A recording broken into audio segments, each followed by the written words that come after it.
Abraham walked into the unknown. He just obeyed one voice from the heaven. That is not recklessness, but it is reverence. கர்த்தருடைய வார்த்தைக்கு கீழ்ப்படிந்து Abraham ஏதோ ஒரு புரியாத இடத்துல, தெரியாத இடத்துல வந்து அவர் நடந்து போகிறார். He walked in faith. விசுவாசத்தினால ஆபிரகாம் கர்த்தருடைய குரலுக்கு கீழ்ப்படிந்து அவர் நடக்கிறார். அது வந்து ஒரு மதியின்மை கிடையாது. அது கர்த்தருக்கு கொடுக்கிறதான கௌரவமா இருக்கிறது. Abraham was not following the outcome, but he was following the presence.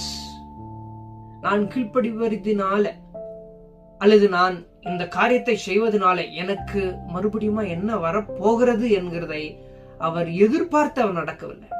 தேவனுடைய குரல் சொன்னது போ என்றார். தேவனுடைய பிரசன்னத்தை தேடி ஆபிரகாம்